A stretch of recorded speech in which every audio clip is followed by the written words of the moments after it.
If you're an MMORPG player, you're probably dressing up like this in real life. You know, you're wearing cozy clothes that are maybe worn out, but at the end of the day, it does the job, and it's very cozy to have long gaming hour sessions in. But when you play the video game World of Warcraft, your character looks absolutely incredible. This man on screen is a giga-chan. Why do so many people play the video game World of Warcraft? I would argue transmogrification. That's right, there's so many different ways you can dress up your character. You want to go with some Giga Chad with giant armor? You can do that in this game. You want to be some kind of scholarly wizard? Go for it.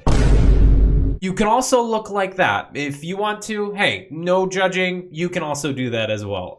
I think you get the point. A lot of people play this video game because they simply get to dress up their character, get new gear, get new weapons, ride awesome mounts, etc. In fact, one of the biggest Twitch and YouTube content creators for World of Warcraft, called Asmongold, he's been hosting transmogrification contests for players. Essentially, this means that a bunch of players gather up, they show off their outfits, and he ends up picking a winner at the end of the contest with the help of his community. And it's a big hit for viewers because a lot of people really like to watch transmog competitions. I would know because after playing World of Warcraft for the first time, I started hosting transmog competitions. It's actually really fun. But I also know how much work it actually takes to host and put on these shows. And if you actually look at Asmongold, he's stopped making transmog competitions. Seems like every single expansion he'll do one, but he's kind of slowed down as to hosting transmog competitions.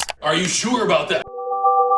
Hey, editor moopliss popping in here. He did announce a transmog competition while I was editing this video. So I'll just say he doesn't do transmog comps as often as he used to in the past.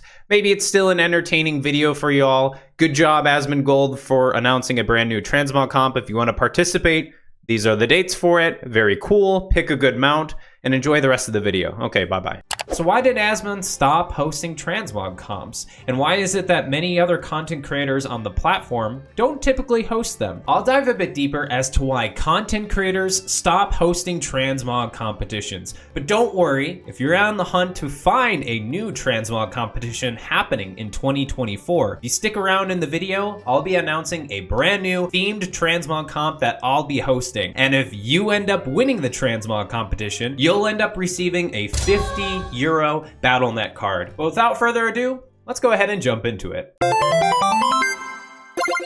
I think to start off this video, I just gotta let everyone know that I am indeed wearing a shirt or a tank top. Last time I wore a tank top when making a video, people were like, "Are you shirtless?" No guys, I am wearing a tank top, it's just that my hair covers it. Let's cover what an Asmongold transmog competition is. What Asmon will do is he'll open up a raid group and he'll invite 39 other players. Once he has a full group, or all the people that want to participate in the transmog competition, they'll jump into the raid of AQ40. In there, all the gamers will join up. They'll essentially form like a circle or a line, and he'll go down the line or circle and basically give everybody a platform to show off their transmog. And Asmongold is someone who has played the game for a very long time, so he knows just about everything that is decked out on the character. At the end, he'll end up picking his top 5 favorite people, then he'll have his chat vote for the winner. Now, I don't know if he's the first one to kind of do this format for transmog competitions, but it's very popular within the World of Warcraft community. I've actually done it myself, and it's been a complete blast. A fair amount of people watch the VODs, or whenever I posted them on YouTube. I'm typically very lazy and don't want to edit a 2-hour video, but still, even when I do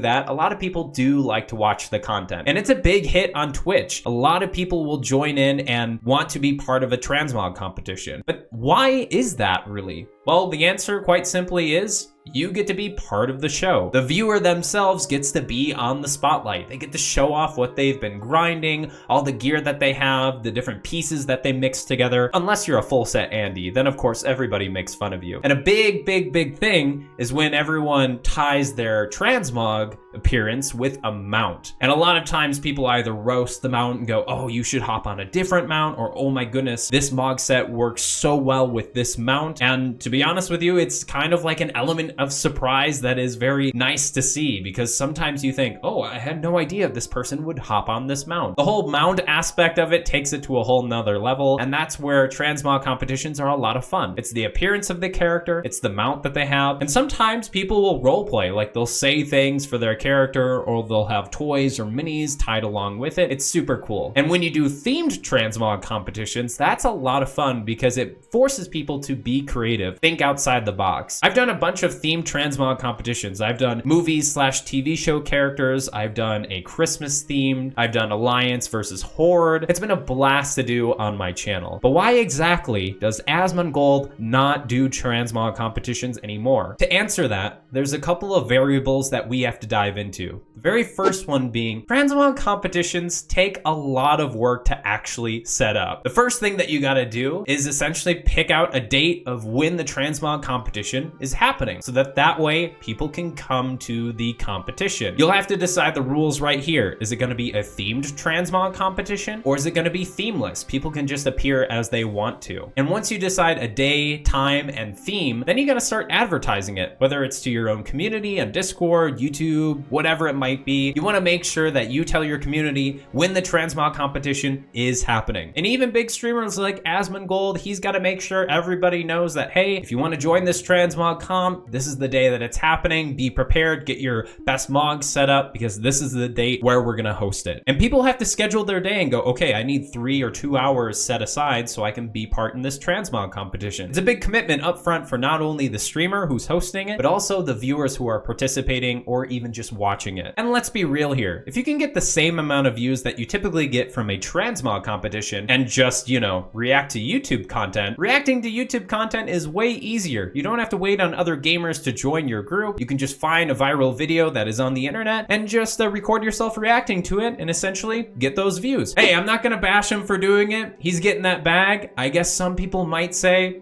it is what it is.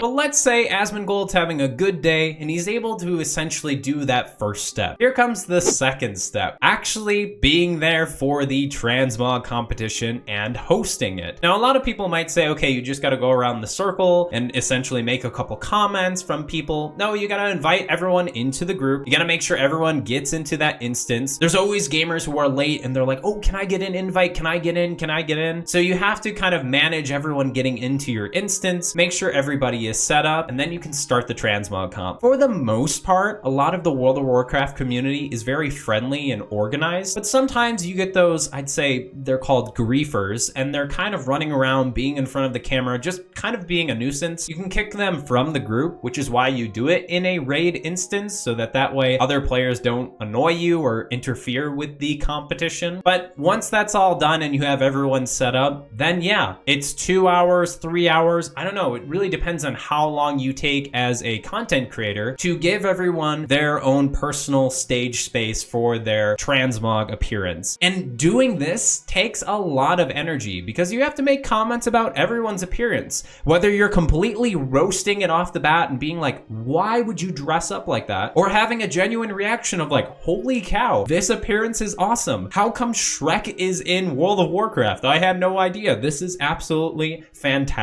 And sure, that can be easy if you know you had a good night's rest, you were able to eat food the day before, and I don't know, you're just really well prepared for that stream. But sometimes if you set a date or time 2 weeks before, and then that date comes and you didn't actually have a good night's rest the day before, or you're stressed out because of some other thing. I mean, Asmongold does own an org, so he's doing a lot of different events. He's having many different meetings. He's also trying to stream all the time. Lastly, this man's trying to make sure he saves some time to go through the Taco Bell drive-thru so he can get some food. Like, the guy's got a busy life, all right? He's wearing the same shirt for a whole month. So come on, sometimes when there comes a date, when it's a transmog competition, having that much energy and that much crowd appeal to make sure the show goes well, it's a lot of work and it can be exhausting. I would know, so I can understand why the guy kind of stopped doing transmog competitions. And lastly, the third step that kind of does relate to Asmongold, but not really, is essentially making sure whatever you streamed is uploaded to YouTube. Now, the guy has people or editors who do this for him, but back in the day when he was gonna do it on his channel and other people just ripped the VOD and uploaded it on their own Asmongold themed channel, he still knew that his appearance there was going to end up on YouTube. So again, like, there's a lot of, I guess, stress and maybe anxiety with like, okay, how are people gonna see me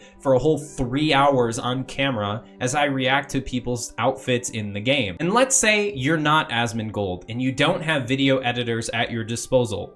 Like me, hey, that's me. Yeah, then you gotta look through a whole 2 hour, 3 hours, sometimes 4 hours of footage, go through, cut out all the ums or uhs. Editing long form videos takes a lot of work. You wanna make sure there's no boring parts, and then sometimes, you know how it is, there's a delay for your Twitch chat. So when you go, okay, that's a great transmog, go ahead and hop on the mount. And you just keep waiting. And you just keep waiting. And like 30 seconds go by and the guy goes, hey, sorry, it was a delay. Or like, I don't know, my mom came in the room, I had to answer something. Then the person hops on the mount. You're like, oh. So you have to cut that out in the video. You don't want people just waiting there as you're like, okay, I'm waiting for the mount to happen. When's the mount? Guys, the mount's gonna be cool. Oh, get off the mount. It's such... Like those moments and a bunch of other things you want to cut out of the video, obviously. But I think the last variable does apply to Asmongold. And essentially, he's played the game for so long. The guy has played World of Warcraft for most of his life. I can understand if he's not really hyped up to do another transmog competition. He has seen a lot of the different outfits and transmog pieces that people have put together in the game. So of course, like, that does kind of get dull and you want to move on doing other things. It seems like with Asmongold, his, I guess, timeline or transmog competitions is typically 1 per expansion. And I think that's quite healthy for the dude. There's a lot of excitement there. If he wants to do it later on in the expansion, like after the last patch with a new raid where there's different pieces, like it could be exciting. But hey, I don't want to force the guy to do transmog comps. Obviously, the way he's done it has been very, I guess, successful. And a lot of people do enjoy being part of those or even just watching it to get ideas as to how they can dress their own character. And that's a good way for people to continue playing World of Warcraft. I'll be honest with you guys, sometimes I play WoW and I'm like, okay, I don't know what my next goal is. I hit max level, I've done the mythic version of the newest raid, like what's next kind of thing. And then all of a sudden I learned that, holy cow, I have a limited amount of time to get a paper straw hat for my panda. And if I have the opportunity to get this cool looking hat, then you bet your buttons, I'm gonna go ahead and get that hat. Yeah, okay, I really do want this hat, and I think a lot of people who play World of Warcraft, there's typically an item that they learn about in the game, whether it's a mount or a specific armor piece for your character, and you're like, ooh, I think this would look super sick for my character. And that's kind of like your goal for the next couple of weeks or days or hours, depends how much of a Giga Chad gamer you are. Getting items in the game and setting yourself up with a goal to get the next transmog piece, or seeing a specific transmog appearance, whether it's on Reddit or one of these Instagram pages where they're showing all the different outfits that characters or people put together, that can really encourage you to go back in the game, log more hours, do content that you've never done before, and essentially walk out with a very cool looking appearance for your character. Because everyone likes to dress up their virtual Barbie within the video game, myself included. Hey, I cannot wait to get this straw hat in the game. I gotta grind out a little bit more of the Mists of Pandaria remix. If you want to see me play World of Warcraft in the future, check out my Twitch channel. Or if you want to participate in the next big transmog comp that I'm hosting, I'm going to be hosting a transmog competition on June 22nd. That's a Saturday on my Twitch channel. The winner of this competition is going to get a €50 Battle.net card that you can use if you want to buy more membership or I don't know, convert it into gold. Like whatever you want to do with a Battle.net card, you can do so if you win the competition. The theme though of this competition, you have to be bald. Your character has to be bald. So go to a barbershop, get the shaved head option, bring your best bald game on. Big shout out to the Patreon members for supporting me. And for your Asmongold watching this video with his Twitch chat, hey, what's up guys? How is it going? Stay hydrated gamers, and I'll see you in the next one.